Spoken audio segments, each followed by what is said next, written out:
Do you know what's common between IAS Swati Sharma and IAS Arnav Mishra, who were preparing for the UPSC exam in 2022? They both choose the same optional subject for the UPSC exam, which is sociology. They both decided to join Vikash Ranjan Sir's sociology optional program and prepared the mains examination in sociology under his teaching and mentorship and succeeded in the UPSC civil service examination. Vikash Sir daily after class interaction with students cleared their general studies doubts as well. Just like IAS Swati Sharma and IAS Arnav Mishra, many others also followed Vikash Ranjan Sir guidance and teaching for preparation of sociology optional. And remember, success is not a matter of chance, rather right choice. Thousands of toppers made right choice by joining Vikash Ranjan Sir for sociology and essay preparation. That is a solution for 750 marks in mains. Make right choice and subscribe our courses for sociology optional, essay, ethics and CSAT. मेरा नाम प्रेम शंकर पांडे है और अभी हाल ही में जो UP PCS 2023 का result आया है उसमें मुझे उप जिलाधिकारी के पद पर चुना गया है और उत्तर प्रदेश में मुझे द्वितीय स्थान प्राप्त हुआ है। अगर मैं अपने बारे में बात करूं तो बेसिकली मैं प्रयागराज का हूं और इंटर तक की स्कूलिंग मेरी जीआईसी प्रयागराज से हुई। इंटर के बाद सन 2001 में मैं एयरफोर्स में चयनित हो गया और 2001 से लेकर 2021 तक 20 वर्ष मैंने एयरफोर्स में सेवा दी। एयरफोर्स में सेवा के दौरान ही मैंने ग्रेजुएशन और पोस्ट ग्रेजुएशन किया अपना कानपुर यूनिवर्सिटी से और 2021 में रिटायर हुआ। रिटायरमेंट के बाद अभी हाल ही में मेरा समीक्षा अधिकारी में चयन हुआ था और अभी ये दूसरी सफलता मिली है। अगर मैं अपनी यूपी पीसीएस की जर्नी की बात करूं तो ये मेरा 6th अटेम्प्ट था। 2018 से लगातार मैं मेंस लिख रहा था। 2018 से लेकर के 2021 तक का मेंस सर्विस में रहने के दौरान ही लिखा गया और 2022 में मैंने इंटरव्यू दिया था। ये मेरा दूसरा इंटरव्यू था इस बार जिसमें सफलता मिली मुझे। अगर मैं यूपी पीसीएस में देखूं कि मुझे सहयोग कहां कहां से मिला तो लगभग मेरी पढ़ाई सेल्फ स्टडी पर ही आधारित रही है। लेकिन जब मैंने 2018 में इसकी शुरुआत की थी तो अनअकैडमी पे एक मुकेश कुमार सिंह साहब हैं, उनसे गाइडेंस लिया था मैंने और 2020 तक उनका गाइडेंस रहा मेरे साथ। और उसके बाद जो है पूरी स्टडी जो है सेल्फ स्टडी पर रही। अपने मटेरियल को सीमित रखते हुए रिसोर्सेज को कम से कम रखा, रिवीजन ज़्यादा किया, जितना भी समय मिलता था उसमें पढ़ाई करते थे। आंसर राइटिंग वगैरह बहुत ज़्यादा तो नहीं की लेकिन 6 मेंस लिखते लिखते आंसर राइटिंग की प्रैक्टिस हो ही गई थी और ईश्वर के आशीर्वाद से ये रिजल्ट प्राप्त हुआ मुझे। इसी के साथ अगर मैं इस पे बताना चाहूँ कि 6 अटेम्प्ट क्यों लग गए तो जैसा कि मैंने बताया कि 2021 में मैं रिटायर हुआ। समय कम मिलता था, रिवीजन कम हो पाता था और चीज़ें जिस तरह से सोची जाती थी वैसे नहीं हो पाती हैं। जैसे 2020 का प्री निकलने के बावजूद भी मैं मेंस नहीं दे पाया क्योंकि उसमें गलवान इंसिडेंट हो गया तो छुट्टियां बंद हो गई थी। तो रिटायरमेंट के बाद 2021 के बाद जो 2 साल 2.5 साल अभी बीता है इस दौरान समय ज़्यादा दिया गया है। तो सफलता का जो सबसे अहम पहलू मैं देखता हूँ कि आप कितना समय देते हैं अपने लक्ष्य के लिए।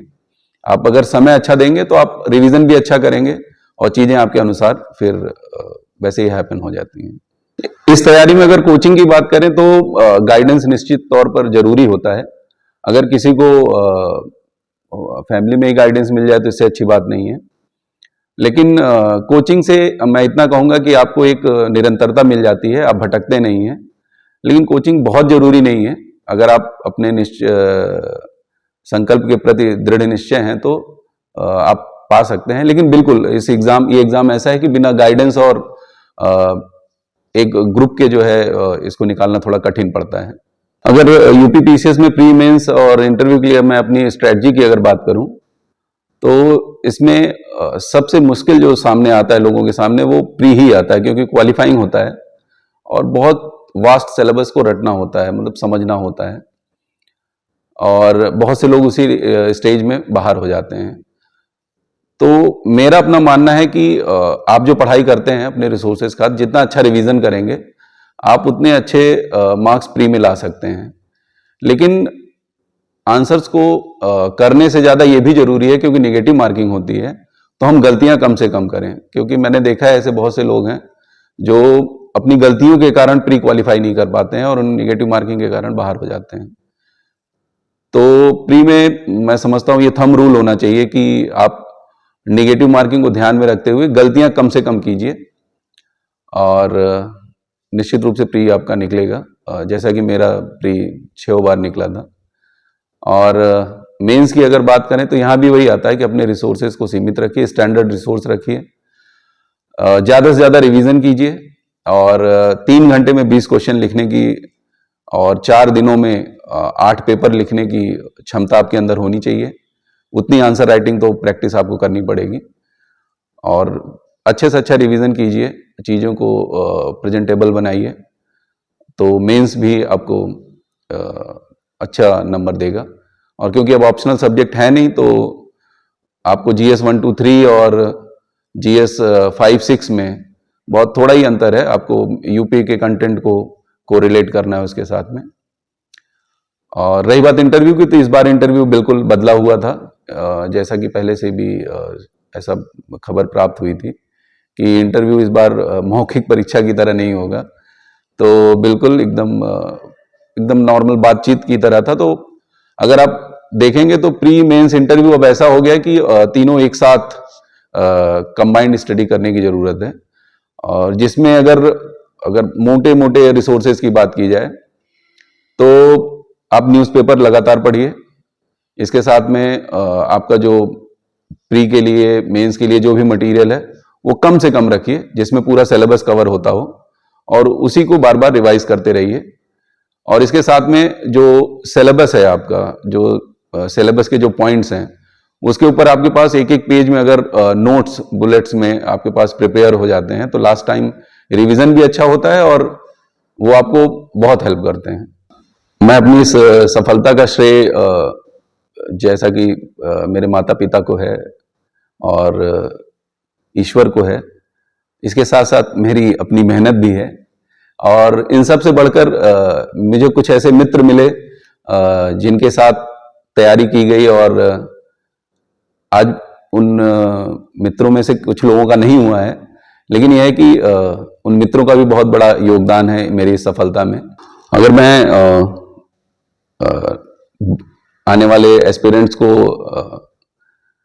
मैसेज की बात करूं तो मोटिवेशन देखिए जो होता है वो आपका अंदर से आता है। मोटिवेशन आपकी खुद की प्रेरणा होती है कि आप किस स्थिति में हैं और स्थिति से कैसे निकलना चाहते हैं।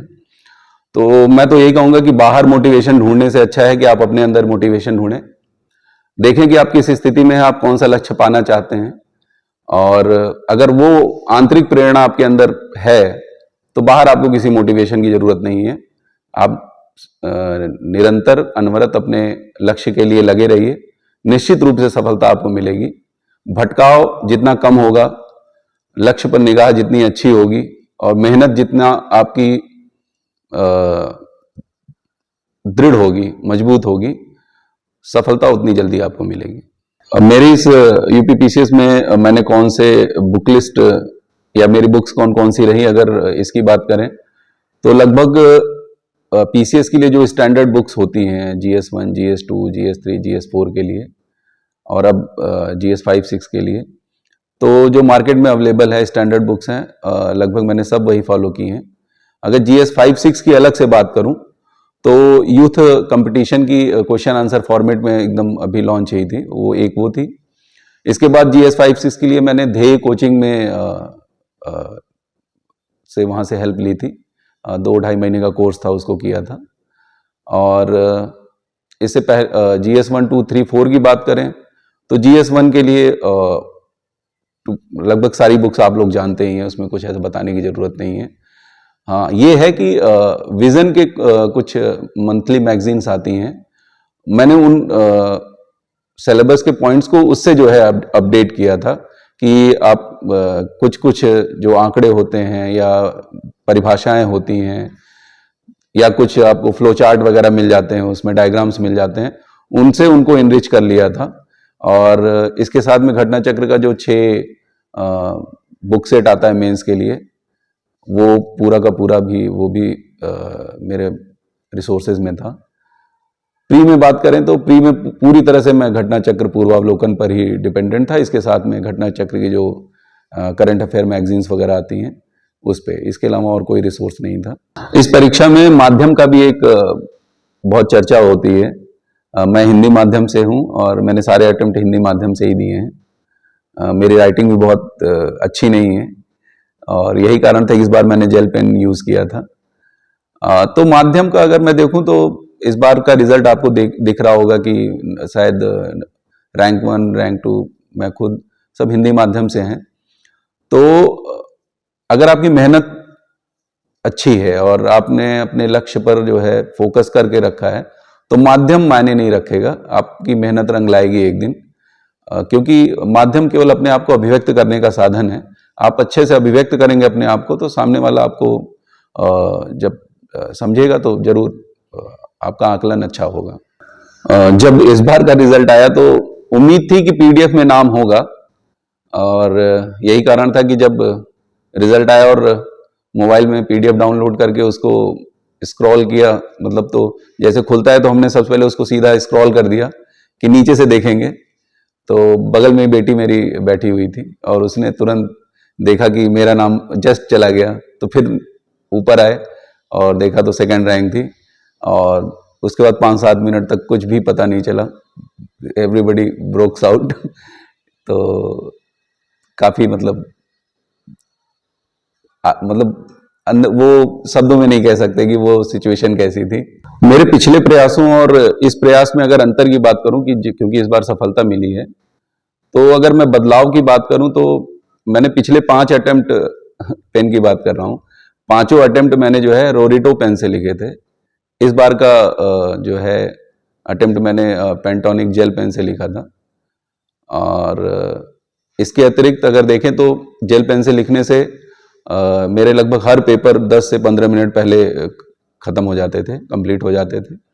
इसके बाद जो है GS1 एथिक्स के पेपर में और हिंदी और एसे के पेपर में ब्लैक पेन का भी मैंने इस्तेमाल किया था अंडरलाइनिंग और बॉक्स वगैरह बनाने में। और इसके अतिरिक्त और कोई ऐसा बदलाव इस बार के अपने अटेम्प्ट में मैंने नहीं किया था। अगर आंसर राइटिंग की बात करें तो जो आपका आंसर है वो तो क्वेश्चन के अकॉर्डिंग होना चाहिए सबसे पहले, कि वो जो पूछ रहा है उसकी मांग पूरी होनी चाहिए। क्योंकि हर क्वेश्चन में 2 क्वेश्चन या 3 क्वेश्चन होते हैं, उसके हिस्से होते हैं। इसके अलावा आपकी इंट्रोडक्शन और कंक्लूजन तो होता ही है।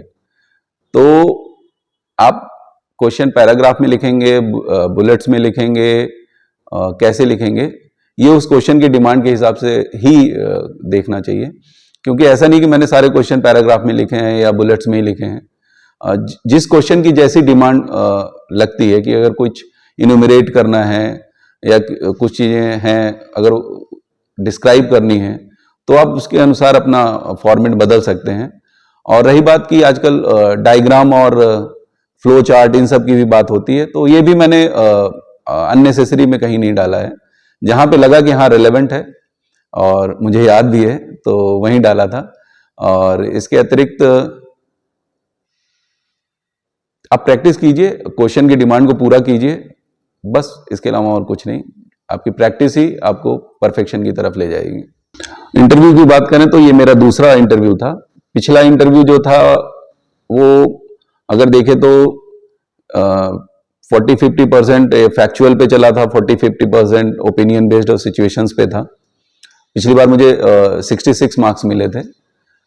इस बार का जो इंटरव्यू है वो पूरी तरह से ओपिनियन बेस्ड था और सिचुएशन बेस्ड था। यानी जो मुद्दे हैं, जो उस समय के करंट के मुद्दे हैं, या फिर जैसे मैं डिफेंस बैकग्राउंड से हूँ, अभी सचिवालय में समीक्षा अधिकारी के पद पर कार्यरत हूँ, तो इन सब से संबंधित कुछ बेसिक कॉन्सेप्चुअल बातें की गई कि मतलब जैसे आप डिफेंस में हैं और आज यहाँ पर हैं तो दोनों के डिसिप्लिन में आप कैसा अंतर पाते हैं, दोनों के वर्क कल्चर में आप कैसा अंतर पाते हैं, या आप एसडीएम बनेंगे तो कौन सी ऐसी कुछ बातें होंगी जो आप डिफेंस की कुछ ऐसी वैल्यूज जो यहाँ पे आप इंप्लीमेंट करना चाहते होंगे।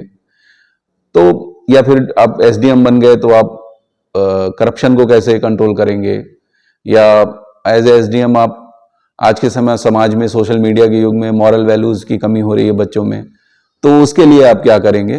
तो अगर क्वेश्चन आप देखेंगे तो कहीं ना कहीं ये क्वेश्चंस ऐसे हैं जो किसी भी विषय पर या किसी मुद्दे पर आपकी समझ, आपकी राय को जानने के लिए हैं। तो इसके लिए मैं कहूंगा कि इंटरव्यू के लिए आपका न्यूज़पेपर जो रीडिंग होती है, और उस सब न्यूज़पेपर के डे टू डे में जो स्टोरीज आ रही हैं या मुद्दे उठ रहे हैं, उस पर आपकी राय, उसको डेवलप करना जरूरी है, और वो पहले दिन से होना चाहिए। जैसे कि मैंने पहले कहा कि प्री मेंस इंटरव्यू ये अलग अलग हम नहीं देख सकते हैं, इनकी कंबाइंड स्टडी होनी चाहिए। और न्यूज़पेपर एक प्रमुख भूमिका निभाता है आपकी तैयारी में, प्री से लेकर के इंटरव्यू तक। और आज के समय में जब इंटरव्यू में इतना बदलाव हुआ है तो न्यूज़पेपर की भी वैल्यू बहुत बढ़ जाती है।